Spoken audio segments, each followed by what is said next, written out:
you know why are you here? No, I don't know. Who are you people? We need some information from you. So why am I here? Just because of some information? What kind of information? We saw you in the library last week. Well, this is not a crime, going to the library. But you were reading a special book. How do you know that? How do you know that? We were following you. And why is that so? Am I so important or what? Am I so special?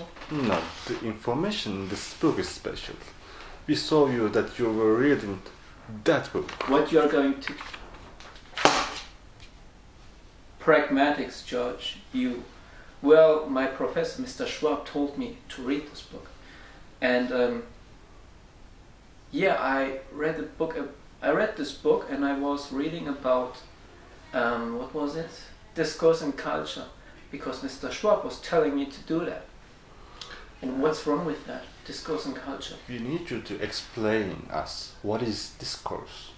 What you're going to do if I'm not telling you what discourse is and culture is. What are you going to do then? Maybe directly kill you. I have children, I have a wife. You always said it, but we don't care about that. Really? Thank you very much, Mr. Schwab, for putting me in trouble. Okay, discourse and culture. So tell me, what do you want to know? So what is a discourse? Well, discourse includes what counts as topic, for example. Who can speak and how do we interpret what we say or what they say? And how do we know what we know and what counts as truth? And discourse analysis, well, focuses on the record of the process by which language is used in some context to express intention, for example, intention. And there is a great deal of interest in the structure of discourse, with particular attention being paid to what makes a well-formed text. Regarding discourse, what are your topics? The focus is on topics such as the explicit connections between sentences in a text that create cohesion. The pragmatic focus is more specialized. That's what I know, for example. And it tends to focus specifically on aspects what is said or unwritten within the discourse being analyzed. In pragmatic discourse, we have to go beyond interactions and conversation analysis.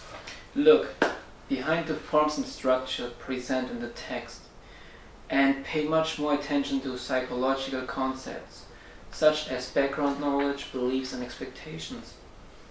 To sum up, in pragmatic of discourse, we inevitably explore what the speaker or writer has in mind. And tell me, what can you say about coherence? What is coherence? Well, do you want to know what Huel says about coherence? Exactly, that's our thoughts. This guy here who wrote this book? Absolutely, yes. Well, coherence, nice word. What language users have most in mind is the assumption of coherence, that what is said or written will make sense in terms of their normal experience of things.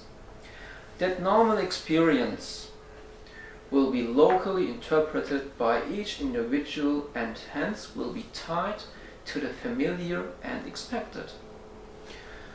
In the neighborhood where I live, plant sale means that someone is selling plants, but garage sale does not mean that someone is selling garages. Although these notices have an identical structure, they are interpreted differently. So tell me more about interpretation of selling garages. Okay.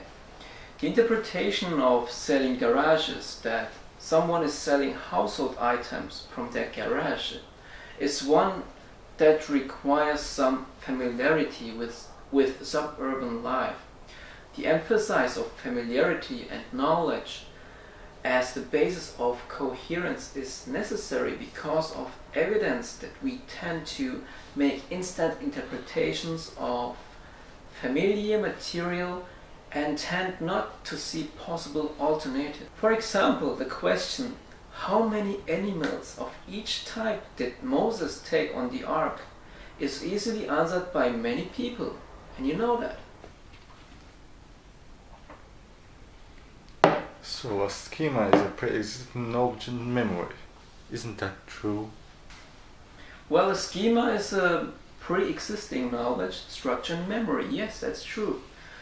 If there is a fixed pattern, static pattern to the schemata, it is sometimes called also a frame. A frame. For example, within a frame for an apartment, there will be assumed components such as kitchen, bathroom, and living room. Yeah? The assumed elements of a frame are generally not stated as in the advertisement. For example, apartment for rent, $500. And here we need our background knowledge. A normal interpretation of the small fragment of discourse, an apartment for rent, $500, will be based not only on an apartment frame as the basis of inference. For example, if X is an apartment, then X has a kitchen, a living room, a bathroom, and so forth.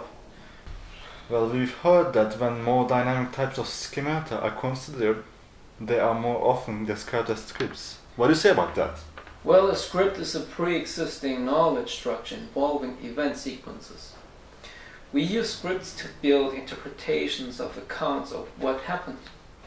For example, we have scripts for what normally happens in all kinds of events, such as going to a doctor's office, a movie theater, a restaurant, or a grocery store. But we need a clearer definition. The concept of a script is simply a way of recognizing some expected sequence of actions in an event, because most of the details of a script are assumed to be known. They are unlikely to be stated. What can you tell us about the cultures in pragmatics? Well, for members of the same culture, the assumption of shared scripts allow much to be communicated that is not said. However, for members of different cultures, such an assumption can lead to a great deal of miscommunication. So, what can you tell about cultural schemata?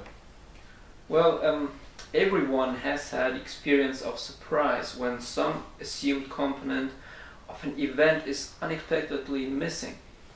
It is almost inevitable that our background knowledge structures, our schemata for making sense of the world, will be culturally determined. We develop our cultural schemata in the context of our basic experiences. For some obvious differences, for example, cushion instead of chairs, we can readily modify the details of a cultural schema. Something good in one person's schema can sound like something bad in another's.